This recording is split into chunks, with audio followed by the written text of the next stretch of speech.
Hello and welcome to VU Sports Wired. I'm Ben Weinrib. I'm Allison. As always, we've got a great show for you guys. We've got a lot to talk about. Just a quick rundown. We're going to start off with Vanderbilt's near win against #1 Florida. We're going to move over to some baseball, go to some video whiteboard, or some video board, go back to our favorite news segment, fill in the blank, then go over to some women's basketball, and then Commodore sports.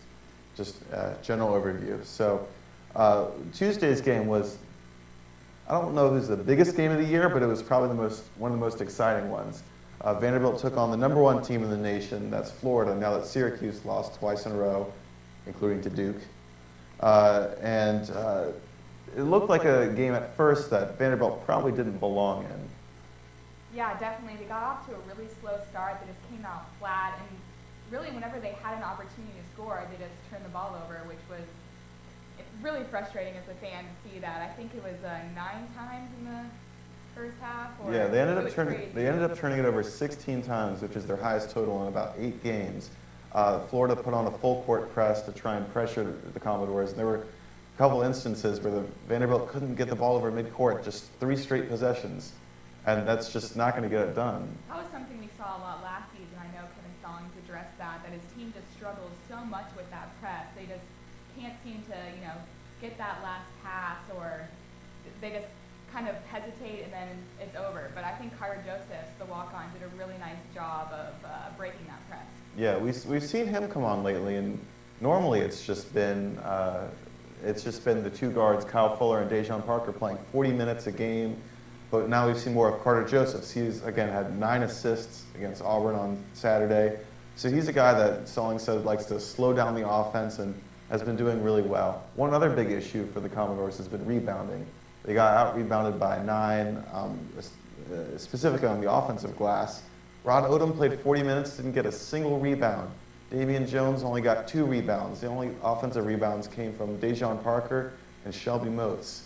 Yeah. You would think that with 2 7-footers that we would be able to get those rebounds, but what was really apparent to me was that Patrick Young on Florida, he has the size, but he's also, he also has the muscles, and that's something that Damian Jones and Luke Cornett will need to add on as they get older. Yeah, so we're sort of ripping on the Commodores a lot, but what's amazing is they had the ball at the last second and had a chance to send the game into overtime.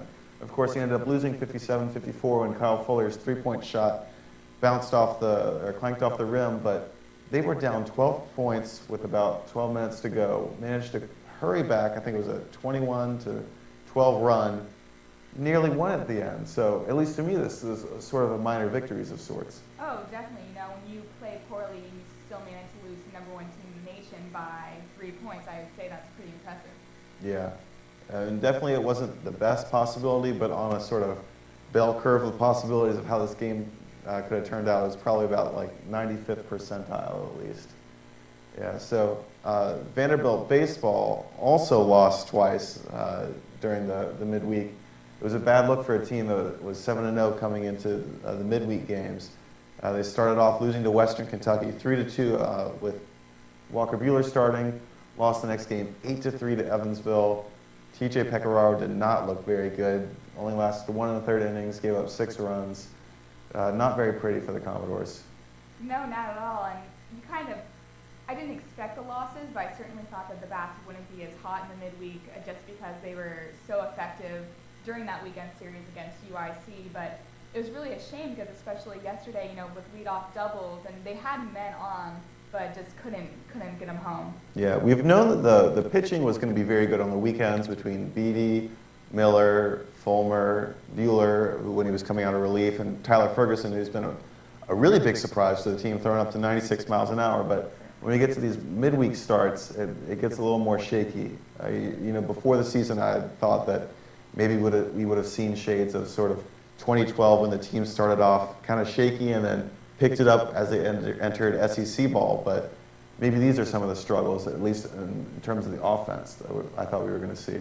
Yeah, well, in terms of pitching, I think the talent is certainly there. It's just finding the right guy who's going to step up midweek and, give his team an opportunity to win. So it seems right now that Pecoraro isn't that guy, but maybe we see, Fulmer in a starting job or one of the freshmen maybe. Yeah, that's the interesting guy to me is Carson Fulmer, because he's a guy that hasn't really started much at Vandy. Towards the end of last year, he had appearances stretched out to 5 innings, but he's been held in relief, and he's done an excellent job on the weekends.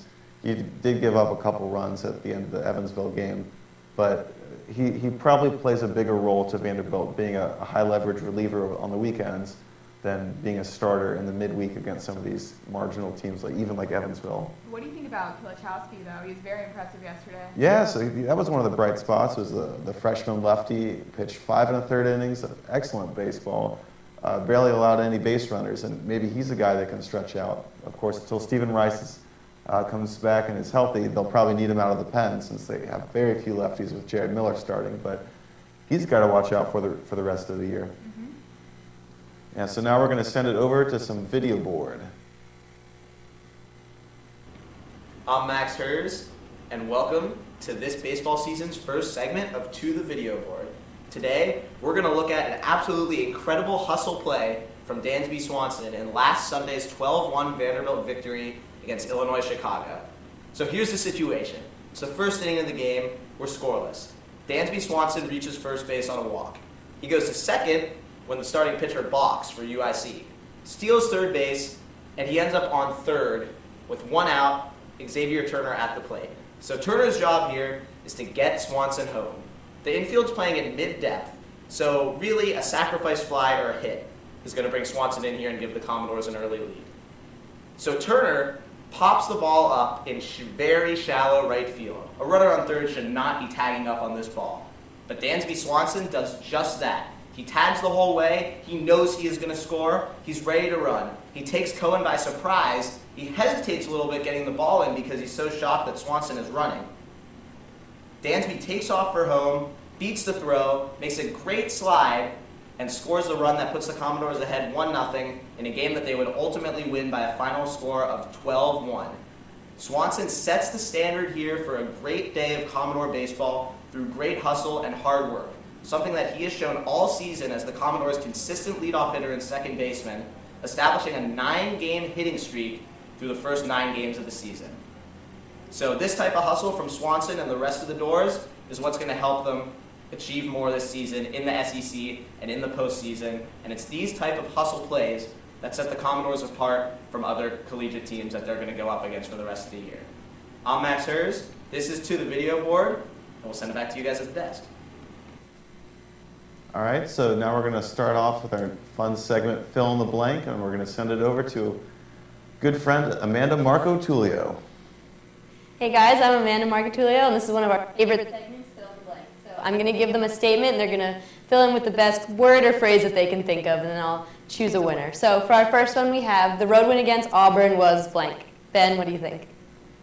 So I'm going to go with third wheelie for this one. We've seen basically ever since Eric McClellan was kicked off the team, they've only used 2 guards, just Kyle Fuller and Dejon Parker. And now we've seen a sort of third wheel come on, and that's Carter Josephs at least. He had 9 assists against Auburn. He was awesome.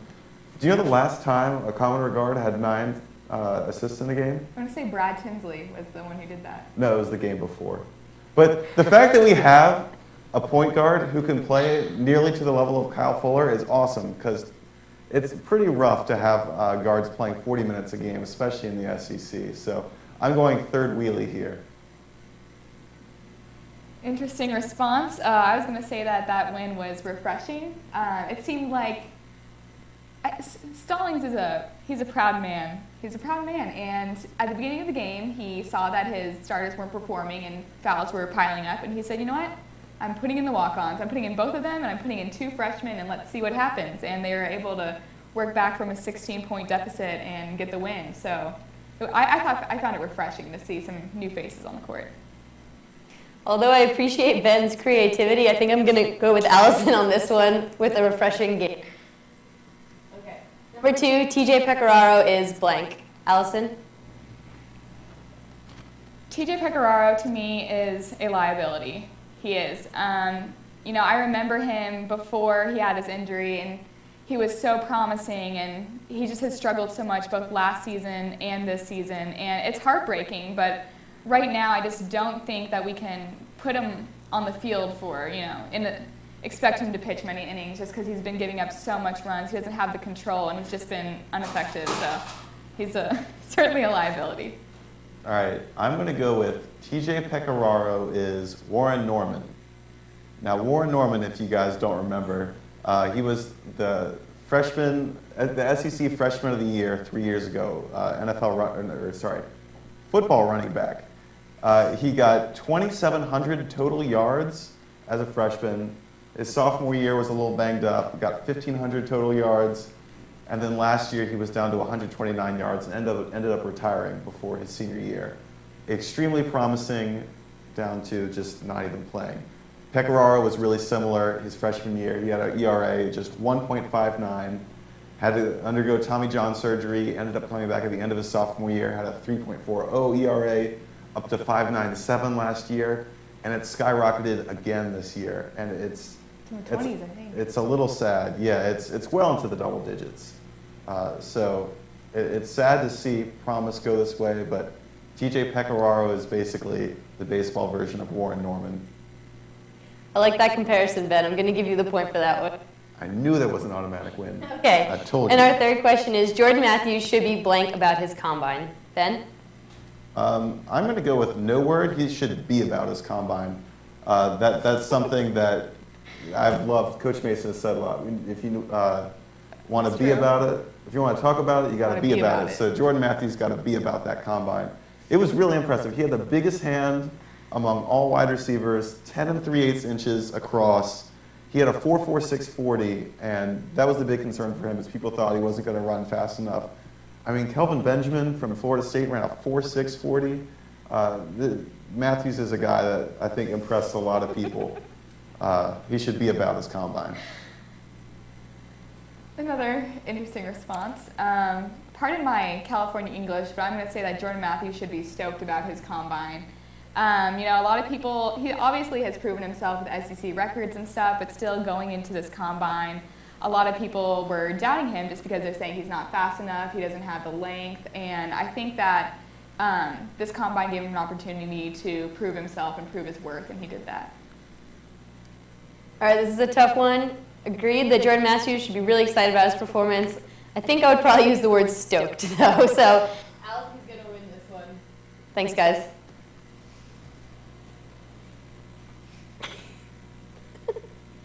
I'm sorry, sore loser. You people. All right, so in other Commodore news, the women's basketball team has been on a bit of a slide. They've lost, I think, 5 of their last 6 games. They lost most recently to Alabama, and it's a team that, what was once a top 25 team, is looking like is back to the middle of the pack in the SEC.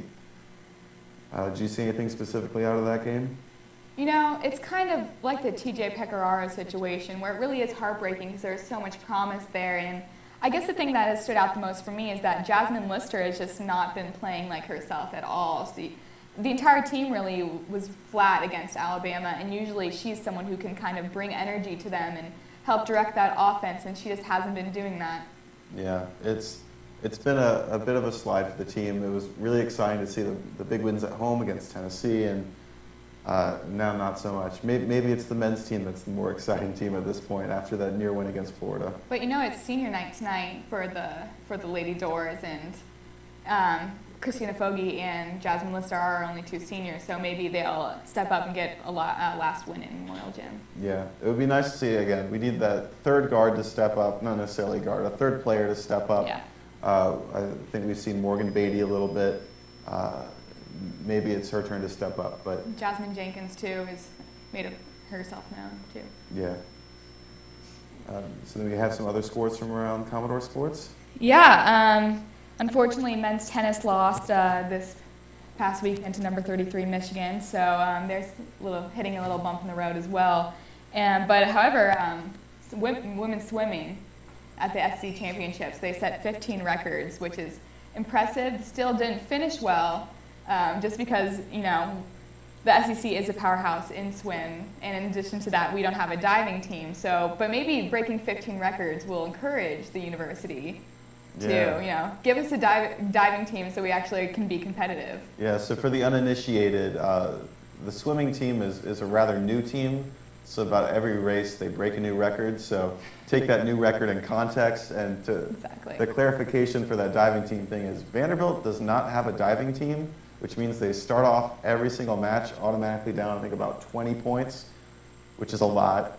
And they have trouble winning a lot of these games. So, at least they're setting records and improving. Yeah.